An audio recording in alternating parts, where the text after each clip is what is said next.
개별적으로 볼 때 상당히 또 하나의 소중한 절기입니다. 성령 강림 주일이죠.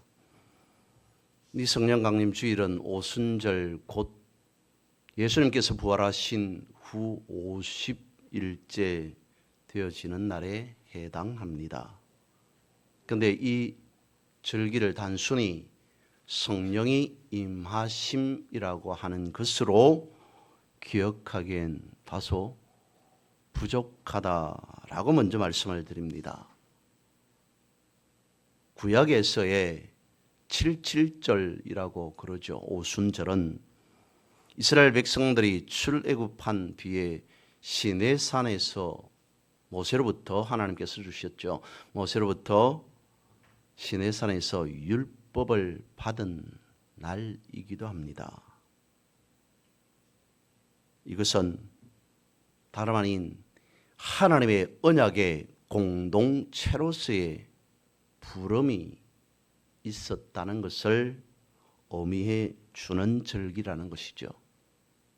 그래서 신약에서 성령 강림한 날이라고 하는 것을 살펴보면 예수님의 피로 구속받은 공동체가 성령 안에서 교회로 탄생한 날이라고 보아야 한다는 것입니다. 정리하면 그렇습니다. 구약의 77절 오순절은 율법의 공동체로서의 탄생이라면 신약의 오순절은 성령 공동체로서의 교회의 탄생이라는 거죠. 성령의 강림, 성령의 임재하심을 나타내는 말씀은 사도행전 2장 말씀에 기록되어져 있습니다. 그 말씀을 보면 예수님께서 약속하신 대로 제자들이 마가의 집에 모여 있을 때 급하고 강한 바람 같은 소리와 함께 불의 혀같이 갈라지는 것들이 각 사람에게 임하였다라고 하는 그것으로 성령의 강림, 성령의 임재하심을 나타내 보여주고 있습니다. 다시 말씀을 드리면 이것은 단순한 신비 체험에서 거쳐서는 안 된다는 것입니다. 왜 그럴까요? 그 시점으로부터 성령 받은 그 시간으로부터 그 이전에 사람들의 마음속에 두렵고 떨렸던 그것이 사라지고 그것으로부터 해방되어지고 이제 담대하게 복음을 전하기 시작했습니다. 그 결과 어떤 현상이 나타나게 되었을까요? 3,000명이 회개하고 세례를 받는 대부흥의 역사가 일어났던 것입니다. 이것이 바로 교회의 시작을 알리는 것이다. 그러니까 성령은 단순히 은사 체험이나 그런 것이 아닌 교회를 탄생시키고 운행하시는 하나님의 실제적인 역사하심, 그것을 보여주는 것이다 라고 말씀을 드립니다. 하나님의 실제적인 운행하시는 하나님의 실제적인 역사라고 말씀을 드리는데 여기서 운행이라고 하는 것을 잠시 살펴보면 이렇습니다. 구약의 창세기 말씀이죠. 하나님께서 태초에 천지를 창조하시니라 라고 하시는 그 말씀 뒤에 2절 후반부에 보면 하나님의 신은 수면에 운행하시니라. 지금의 번역으로 보면 하나님의 영은 수면에 운행하셨다라고 되어 있습니다.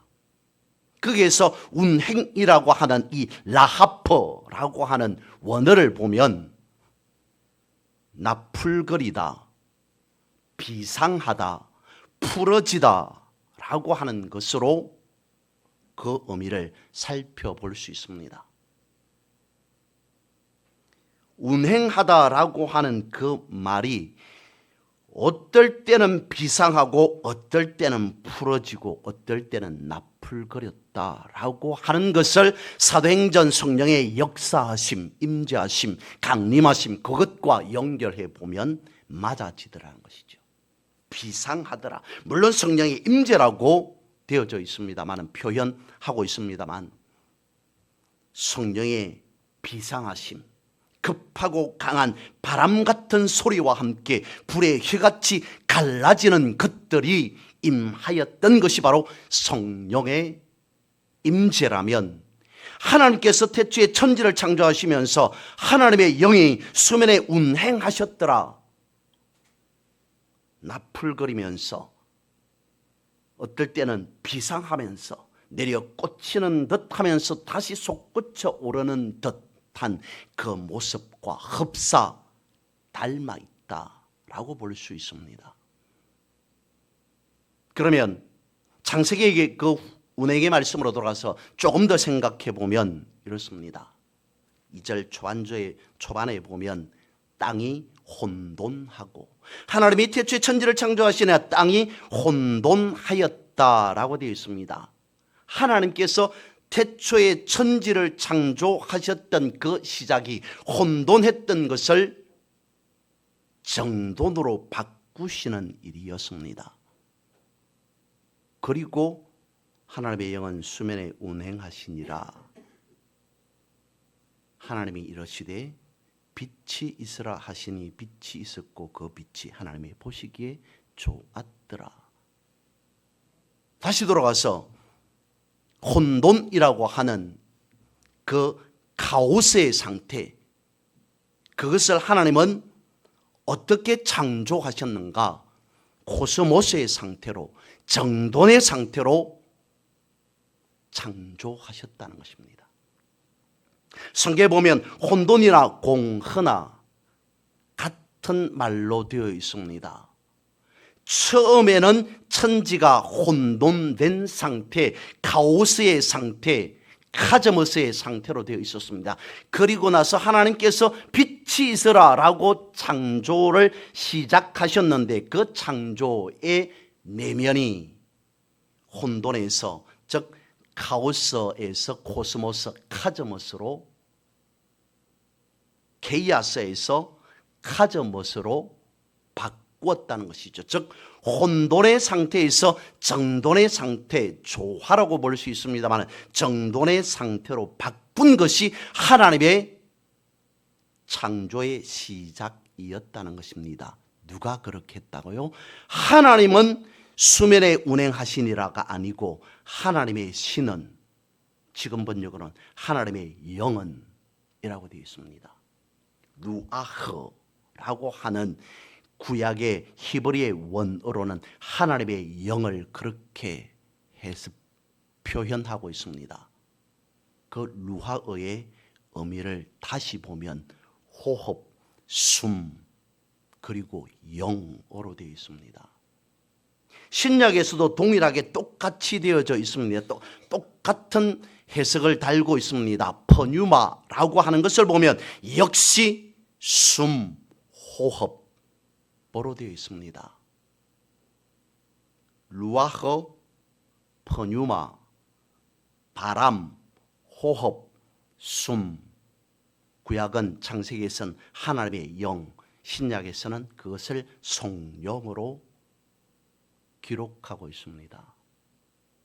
하나님의 영, 즉 성령은 혼돈의 상태를 정돈의 상태로 바꾸어 놓은 것이라면, 그것이 창조의 시작이라면, 오늘 성령 강림 주일, 그것이 루하어든 퍼뉴마든 동일한 성령으로 동일한 창조의 역사를 하고 계신다는 것입니다. 무엇을 어떻게 해요? 말씀드린 바와 같이 두려움에 사로잡혀 있던 저들을 하나님께서 성령을 허락하시사 담대하게 복음을 증거하게 하셨습니다. 그러면 성령의 일은 무엇이라는 것입니까? 혼돈을 정돈되게 하셨더라는 것이죠. 성령의 하신 일, 그것은 두렵고 떨림으로 무엇을 어찌해야 할 바를 모르고 있던 사람들에게, 혼란스럽던 저들에게 임하셔서 정돈되게 하셨다라고 하는 것입니다. 이 성령을 받음으로 교회가 시작되었다는 것은, 이 성령 받은 교회는 이제 코스모스, 카즈모스로 가야 하는 성령 공동체라는 것입니다. 그래서 교회는 코스모스 정돈의 공동체이라는 것입니다. 빛이 있으라 하시니 빛이 있었고, 성령의 역사하심 역시 빛의 일, 빛의 역사하심을 행하지 않았겠습니까? 그러면 교회는 빛의 공동체여야 된다는 것입니다. 끊임없이 빛을 따라가는 공동체가 교회 공동체여야 한다는 것이죠. 그럴 때 교회는 성령으로 기능하게 되고 성령으로 모든 것이 가능하게 되어진다는 것입니다. 그 시작을 알리는 것이 바로 오늘이라는 것이죠. 다시 앞서 말씀을 드렸던 성령 강림과 오순절, 그러니까 77절에 대해서 살펴보면 오순절, 77절 서로 연결되어져 있습니다. 구약에서 오순절은 구약의 절기로서 하나님 앞에 첫 열매를 드리던 절기 때였습니다. 그래서 77절이라고 부르게 되어지는데, 이것과 연결되어지는 사건 하나가 이스라엘 백성들이 출애굽합니다. 그리고 홍해를 건넙니다. 홍해를 건넌 지 50일째 되어지는 그 시점에서 모세는 하나님의 부름으로 시내산으로 올라가서 계명을 받습니다. 율법을 받습니다.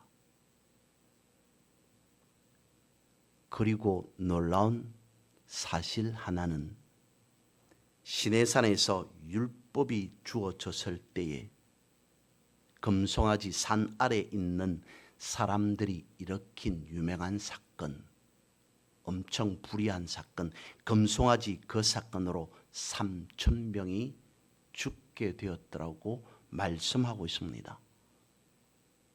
율법을 받은 그 시점에, 율법 때문은 아닙니다. 하지만 그 시점에서 이스라엘 백성들, 출애굽한 이스라엘 백성들 3,000이 죽게 되었습니다. 신약의 오순절에서는 성령의 임재하심, 이것을 기점으로 3,000명이 회개하고 살아나게 되었습니다. 그러면 이렇게 대비할 수 있다는 것이죠. 율법을 쫓아가는 삶은 죽음을, 성령을 따르는 삶은 생명을 가져다 준다는 것과 대비할 수 있다는 것입니다. 이것이 하나님의 운행, 즉 하나님의 역사하심, 하나님의 일하심으로 성령 강림의 내적 의미가 되어진다는 것입니다. 성령 강림 주일은 단순한 성령 체험이 아니라고 말씀을 드렸습니다.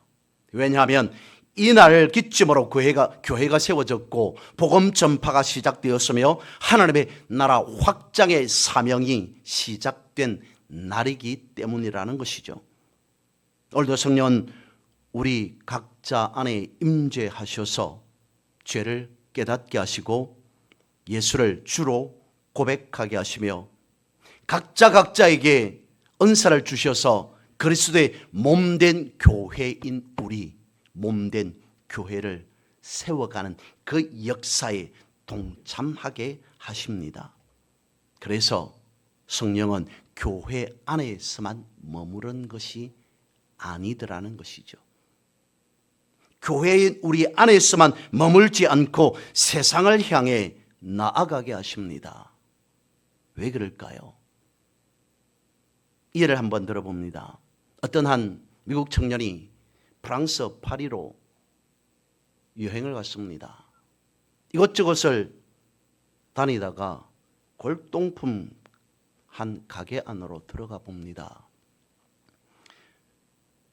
신기하고 오래된 골동품 가게니까 오래된 물건이 많았지 않겠습니까? 신기한 물건들이 많이 놓여져 있습니다. 근데 그 청년의 눈에 들어오는 낡은 진주 목걸이 하나가 눈에 들어옵니다. 그가 오래된 진주 목걸이를 들고 얼마냐고 물어보니까 $500라고 말합니다. 돈의 액수를 치면 작지 않은 금액이죠. 하지만 골동품이니까 그 정도 하리라 생각합니다. 그리고는 그 오래된 진주 목걸이를 사가지고 구입해가지고 옵니다. 한참 미국으로 돌아온 뒤에 넣어두었던 오래된 진주 목걸이가 어느 날 생각이 납니다. 자기가 $500를 주고 샀지만 과연 이 진주 목걸이가 어떤 가치가 있을까? 미국에서는 가격이 어느 정도 될까라고 하는 생각, 호기심이 들었습니다. 그리고는 가게로 가서 물어봅니다. 이 진주 목걸이가 여기서는 얼마 정도 하겠습니까? 라고 물어보니까 대번에 그 목걸이를 본 사람이 하는 말이 $20,000를 제가 드리고 사겠습니다. 라고 이야기를 합니다. $500를 주고 산 목걸이가 어느 날 갑자기 $20,000로 오르게 되었습니다. 엄청납니다.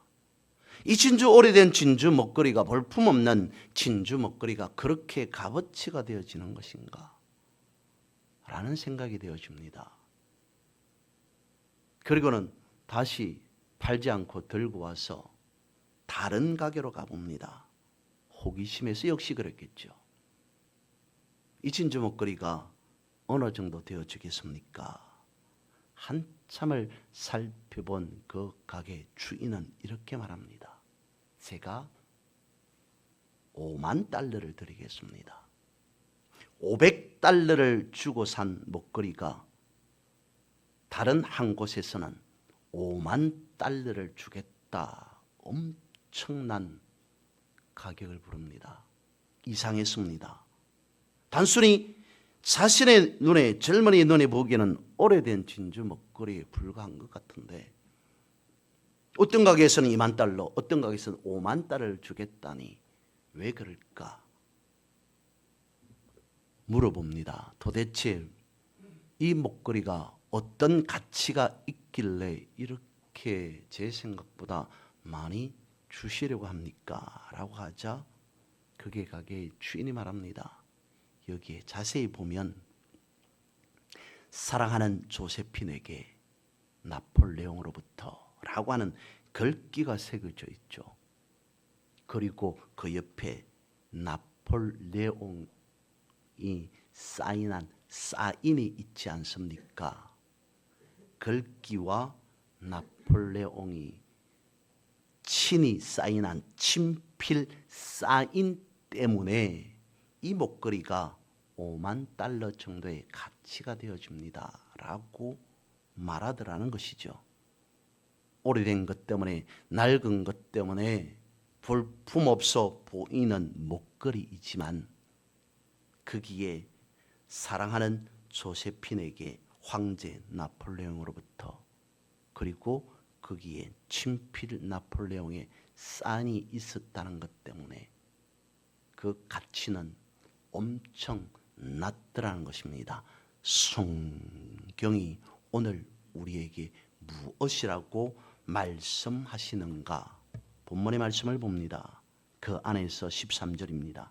그 안에서 너희도 진리의 말씀 곧 너희의 구원의 복음을 듣고 그 안에서 또한 믿어. 뭐라고 말씀하고 있습니까?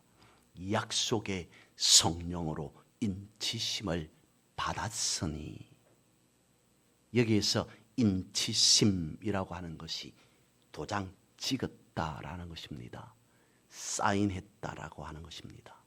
성령으로 쌓임받았습니다. 성령의 도장 받은 자들이 우리라고 성경은 분명히 말씀하고 있습니다. 그러니까 예수 그리스도를 구주로 영접한 사람에게는 성령께서 우리를 하나님의 백성으로 도장 찍으셨다는 것입니다. 이것을 성경은 성령의 인치심이라고 말씀하고 있다는 것이죠. 예수 그리스도를 구주로 영접한 우리에게는 하나님의 도장이 있더라는 것입니다. 하나님의 친필 사인이 들어있다는 것입니다. 하나님 나라 안에 우리가 소속된 자들이라는 것입니다.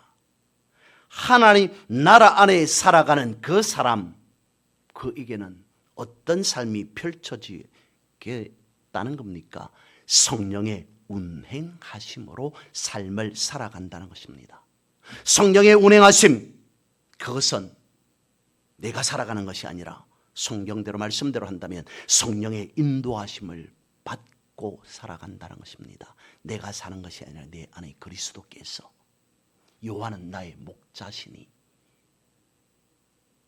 양이 살아가는 것이 아니라 목자의 지도에 따라, 인도에 따라, 이끄심 따라 살아가는 것처럼 내 삶, 예수 그리스도께서 인도하십니다. 내 모든 것 성령이 운행하심으로 나는 이 땅에서 살아가고 있습니다. 그것을 알려주는 말씀이 바로 오늘 본문 13절 성령의 인치심이라는 것이죠. 얼마나 우리가 존귀한 자라는 것입니까? 비록 그건 모습으로는 낡고 볼품없는 진주 목걸이와 같습니다. 하지만 거기에 어떤 사람의 친필 사인이 도장이 있느냐에 따라서 그 가치는 엄청난 것과 마찬가지로 오늘 우리의 삶이 어떠하든지 내 안에 성령의 인치심이 있다면 나는 그야말로 존귀한 자일 수밖에 없다는 것입니다. 그렇다면 성령의 인치심을 받은 자에게는 어떤 효력이 나타나게 되어질까요? 본문 14절 말씀입니다. 이는 우리 기업의 보정이 되사 그 얻으신 것을 속량하시고 그 영광을 찬송하게 하려 하심이라. 성령의 인치심을 받은 것이 왜 중요하냐면 성경 본문을 말씀하고 있습니다. 기업의 보정이 되었기 때문이다 라고 말씀하고 있습니다. 여기에서 기업은 하나님 나라에 상속받은 것을 의미하는 것입니다.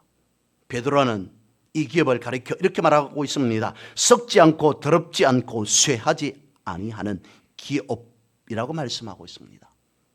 성령께서 오사 우리에게 더 크고 중요하며 분명하게 말씀하신 그 목적은 성도인 우리에게 구원에 대한 보정을 허락하셨다는 것입니다. 구원에 대한 보정을 약속하셨다라고 하는 것은 성령께서 내 삶을 무한 책임지겠다라고 하는 그 말씀이 되어집니다.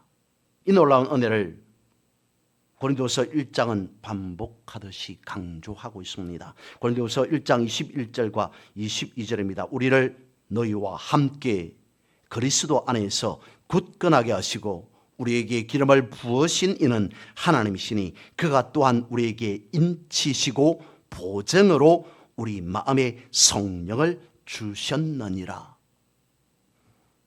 중요한 것은 우리가 구원의 보증이 되었다는 것입니다. 어디에서 그렇다는 겁니까? 예수 그리스도 안에서라는 것이죠. 그래서 다시 본문의 말씀 13절을 봅니다. 그 안에서 너희도 진리의 말씀 곧 너희의 구원의 복음을 듣고 그 안에서 또한 믿어 약속의 성령으로 인치심을 받았으니 그 안에서 예수 그리스도 안에서 예수 그리스도 안에서라고 분명히 말씀하고 있습니다. 이것은 무엇을 말씀해 주고 있는 거겠습니까? 예수 그리스도 그 안에서, 예수 그리스도 안에서라고 하는 그 말씀이겠죠. 근데 이것을 계속적으로 반복해서 말씀하고 있는 이유는 우리의 조건과 자격이 아니더라는 것이죠. 믿음, 성령, 이것을 말씀할 때 늘 따라오는 것이 선물이라는 것입니다. 값없이 주어진 선물. 내가 어떠하기 때문에, 나는 다른 사람과 저 사람과 이래서 다르기 때문에 구원을 보장받았다, 성령의 인치심을 받았다 라고 하는 것이 아닌, 그것을 다르게 표현한다면 예수 안에서, 그 안에서. 그러니까 사도 바울은 복을 언급할 때마다 늘 언제나 그리스도 안에서, 예수 안에서라고 하는 것을 말씀해 주고 있습니다. 그러면서 이 성령의 인치심 또한 하나님의 은혜의 선물일 수밖에 없다는 것이죠.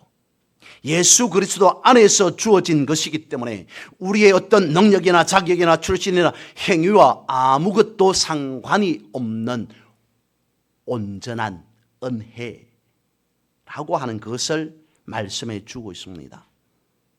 그래서 우리는, 즉 믿는 우리 모두는 다 하늘에 속한 신령한 복을 받았다는 것입니다. 그런데 여러분, 결론적으로 우리는 이것을 짚고 넘어가야 합니다.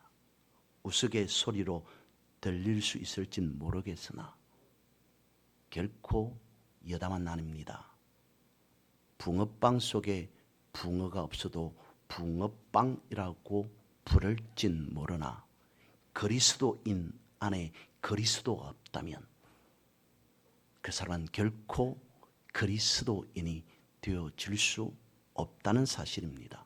성경 분명히 말씀하고 있습니다. 누구든지 그리스도의 영이 없는 사람은 그리스도의 사람이 아니다. 그리스도인이라고 자처하지만, 아니 어쩌면 자부하지만 정작 그 사람 속에 그리스도의 영이 없다면 어찌 그 사람이 그리스도인이 되어지겠느냐. 붕어빵 안에 붕어빵이 없어도 붕어빵이라고 부를 수 있을진 모르겠으나 그리스도라고 자처하고 그리스도인이라고 자처하고 그리스도인이라고 자부할지라도 그 안에 그리스도 영이 없다면 그 사람은 결단코 믿는 자, 성령의 인치심을 받았다라고 자처하고 자부할 수 없을 것이다 라고 말씀하고 있습니다. 그러면 성령의 인치심을 받은 우리는 어찌해야 한다는 것입니까?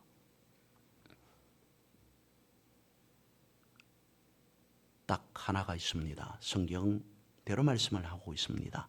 성령을 소멸하지 마십시오. 데살로니가전서 5장 19절 세 번역에 그렇게 되어 있습니다. 성령을 소멸하지 마십시오. 성령의 인치심을 받았다가, 성령의 강림 임재를 받았다가 성령이 사라지느냐? 그것은 아닐 겁니다.